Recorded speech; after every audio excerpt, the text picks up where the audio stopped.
The body is an amazing organism designed to run marathons, think of ideas, and see a beautiful world. It's capable of complex tasks. But when the body is compromised by disease or disorders, disabled by trauma or wounds, it needs help getting better. And that's why we're here, to create medical technology that saves lives and changes lives.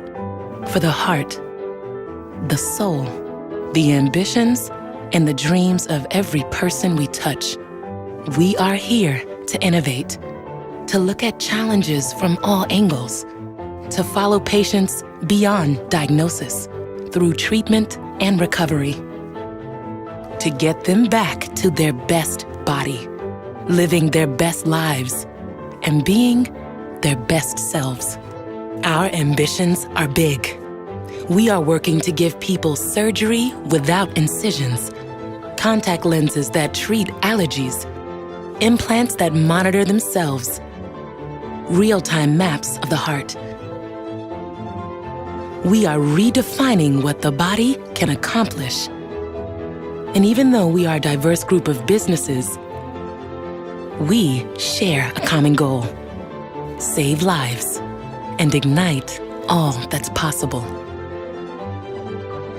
in every body.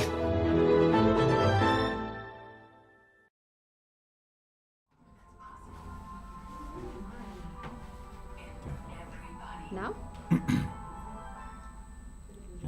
Hi everybody. Hi Ross. Hey Anita, how are you? I'm good, thank you. And how are you? Yeah, can't complain. So the day has finally arrived. It's kickoff 2022 and I can't be more excited. Won't you tell us about what's going to happen over the next 2 days? So I'm sure you know, obviously, and everyone else, is that the theme is Evolve. And a sub-theme to that being ordinary people doing extraordinary things. Well, I for one can't wait to hear and see more about it. But you know what, Ross? I think there's someone who's a subject matter on evolution, and that's our head, Dave Roberts. And I think he's evolved to have more gray hairs in the past year than we have. Let's hand over to Dave and see what he has to say. Over to you, Dave. How was that, guys? What's okay? No, it doesn't go to Dave straight away. It goes from you to the Day in day in the the life video. Okay. Okay, Oh, then we yes. can't say that. No, then we can't say that. You could say it, great. Yeah. Oh, man. Well, you can go along the theme of, yeah, no, we've seen Dave's grey hair evolve over the last 2 years. My favorite day in the life.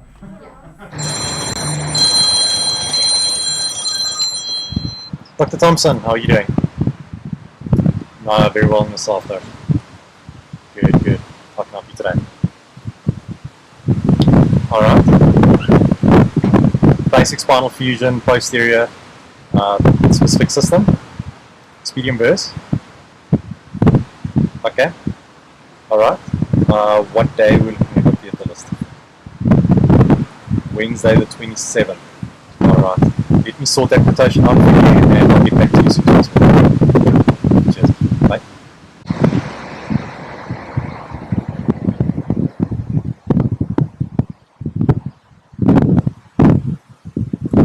I'm all good. How are you doing? Great. I just received a quote request from Dr. Thompson. I'm going to send it through to you now. If you wouldn't mind, just process it as soon as possible.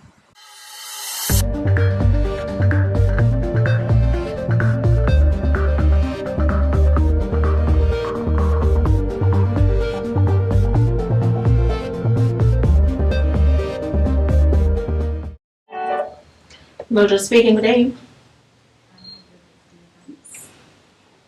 Hi Stefan, how are you?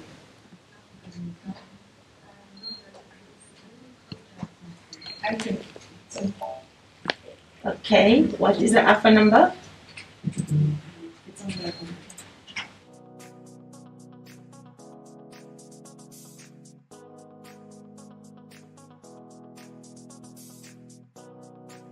Good afternoon, Dr. Philippe. Good afternoon, Lara. How are you? Fine, doctor. I hope you're doing well too during this hard time. Yes, doing fine. I just have a question to you, since I received an invitation from one of the big companies working. Good day, Johnson & Johnson Medical Devices South Africa. My name is Jasper Jansen van Rensburg and I'm the current Ethicon Regional Sales Manager for the Southern Gauteng team. Today I briefly want to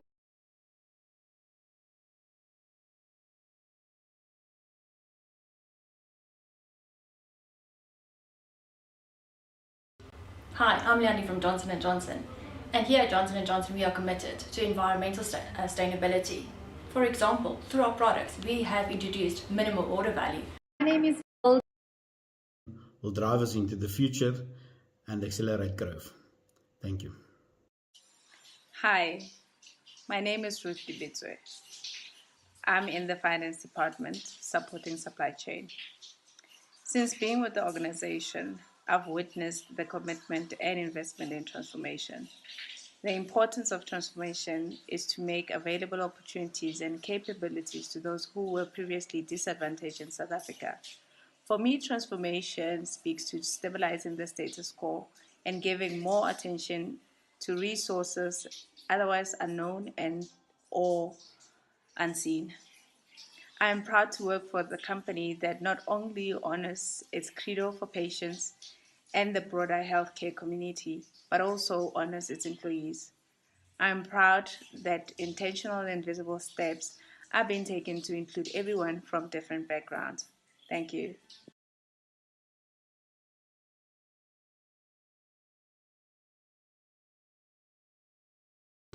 Hi, I'm Leonie from Johnson & Johnson, and here at Johnson & Johnson we are committed to environmental sustainability. For example, through our products we have introduced minimal. I have seen rising rates of heat exhaustion, depression, double the normal number of asthma exacerbations, cardiovasculares, infartos, stroke, problems with kidneys, heart and lungs. I've seen children die due to the air quality on our streets. من الإصابات الميكروبية المتنقلة من الحيوانات. And the worsening. Thanks, Namande. Hi everybody, my name is Shanae. I'm the Strategy and Business Development Manager for Ethicon. I'm also the Environmental Sustainability Lead for J&J Medical Devices. As J&J Medical Devices, it is our business and our purpose to equip our surgeons with products and solutions that ensure the health and well-being of our patients. As global warming, as well as its devastating effects, start to increase, and quite rapidly, it is also our responsibility as an organization to ensure that our products, as well as our business operations, are geared towards protecting our natural resources, as well as our global ecosystem, both now and for the future. It is our environmental commitment that is also embedded within our credo and shapes the way that we act and what we stand for. Similarly, our hospital groups as well as our customers are placing increasing importance on environmental sustainability, and it's anticipated that in the very near future we will start to see that environmental sustainability will play an influential role in procurement decision making. So these are just some of the reasons that J&J Medical Devices has recognized environmental sustainability as a fourth key strategic pillar. It was in 2008-09 that the first Lancet Commission on Health and Climate Change, a multidisciplinary, multinational report, stated that climate change was the greatest threat to human health of the 21st century. And whilst that might seem difficult to believe in the time of COVID, it remains true, and we need to remind ourselves of the level of that threat. Let's just remind ourselves about the greenhouse gases. We know that they let shortwave radiation through, they trap long-wave radiation, and we're adding massively to that burden of greenhouse gases every year. Indeed, for the last year for which we have data, this is what we currently burn.